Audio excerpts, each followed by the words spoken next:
नमस्कार, जय हिंद दोस्तों। आप देख रहे हैं मास्टर वीडियो ऑफिशियल। आशा करते हैं आप सब अच्छे होंगे। अभी जो 2 दिसंबर से आरपीएफ का एग्जाम है, तो उसी पे अभी हम बात करने वाले हैं कि देखिए बहुत टाइम तो नहीं बचा है, पर कम टाइम में भी आप उसमें ठीक ठाक स्कोर कैसे कर सकते हैं, कुछ पॉइंट पे ध्यान देके। क्योंकि अभी देखिए एएलपी का एग्जाम हो रहा है। एएलपी और आरपीएफ का बहुत डिफरेंस है। यहाँ 75 नंबर का है तो वहाँ पे 120 नंबर का है। और सबसे मेन फैक्टर हो जाता है जीके का।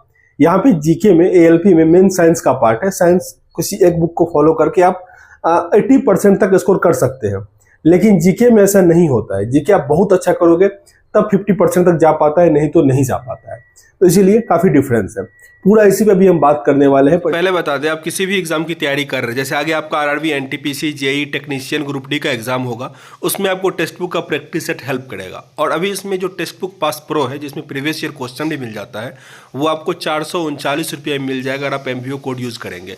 और ये ऑफर 28 से लेकर 30 तारीख तक, और फिर आगे अभी ये ऑफर आएगा भी नहीं। और इसमें सबसे अच्छी बात है कि 16 लाख से अधिक बच्चे एनरोल हैं, तो आपको रियल कंपटीशन भी पता चल पाएगा। और टेक्स्ट बुक कवर करता है 700 से अधिक एग्जाम, तो आपको किसी भी एग्जाम की तैयारी करेंगे वो आपको मिल जाएगा। तो लिंक डिस्क्रिप्शन बॉक्स में है। कोड यूज़ करना है एमवीओ, जो भी मैक्सिमम डिस्काउंट होगा वो आपको मिल जाएगा। पहले अगर बात करें आरपीएफ का जो सिलेबस है 120 नंबर का है। उसमें 35 नंबर का मैथ है, 35 का रीजनिंग है और 50 नंबर का जीके है। तो 35-35 को जोड़ो 70 नंबर। यानी अगर आप प्रैक्टिस सेट दे रहे हो तो कम से कम आपका करीब 75-80 नंबर आना चाहिए। क्योंकि आप ऐसा देखोगे किसी भी एग्जाम में जितना का मैथ रीजनिंग होता है उस दोनों का आप ऐड कर दो, उससे कम कट ऑफ नहीं जाता है।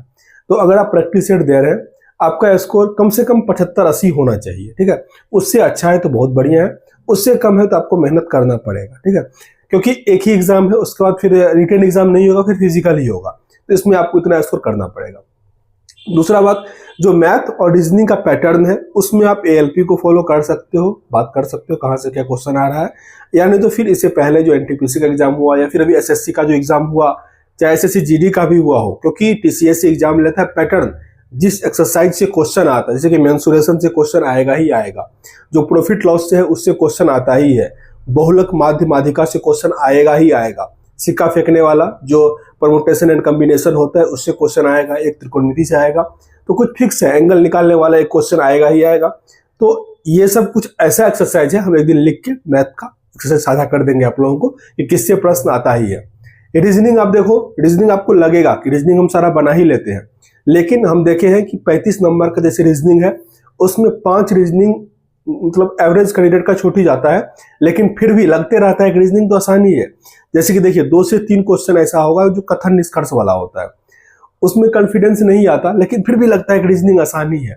जो सीरीज वाला होता है, जैसे कि 4 बॉक्स हो जाएगा, उसमें 8 से 9 नंबर डिजिट दे देगा, एक को भरना होता है, या कोई सीरीज रहेगा जिसमें आगे कौन सा नंबर आएगा, वो सब क्वेश्चन कभी कभी काफी कॉम्प्लिकेटेड हो जाता है, क्योंकि लोग घर में प्रैक्टिस नहीं करते सबका। तो थोड़ा बहुत कर लीजिएगा ताकि एग्जाम में आप 35 में अच्छा स्कोर, मतलब 35 में 30 से तो ऊपर ही रहो, 32-33 तक आ जाए तो बढ़िया बात है। ये हो गया मैथ रीजनिंग का।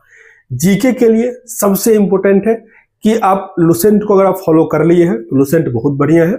उसके बाद एनसीईआरटी का जो 9th और 10th का क्लास है उसका आप अच्छे से कर लीजिए। मैं क्यों कह रहा हूं, जैसे अभी एएलपी का एग्जाम हो रहा है, साइंस का ही एक पोर्शन पकड़ते हैं, दर्पण का कम से कम हर एक शिफ्ट में 3 क्वेश्चन आ रहा है, 3 से 4 क्वेश्चन भी आ रहा है, मेरे को काउंट कर दे दो।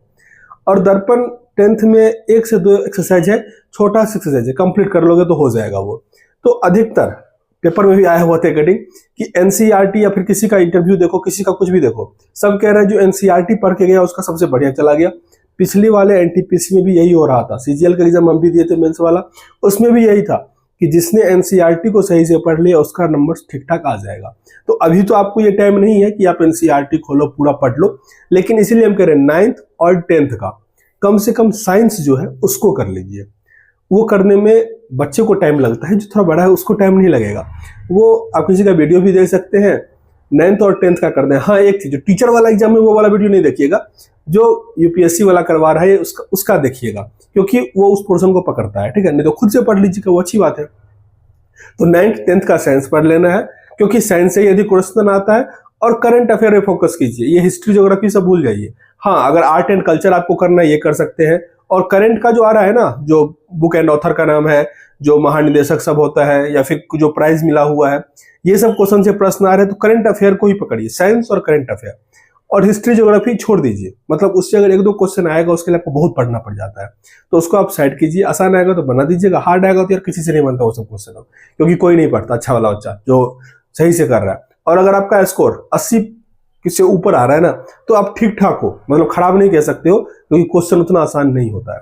तो खैर इस वीडियो में इतना ही, हम टॉपिक वाला वीडियो जरूर लाएंगे। मिलते हैं नेक्स्ट वीडियो में, तब तक के लिए जय।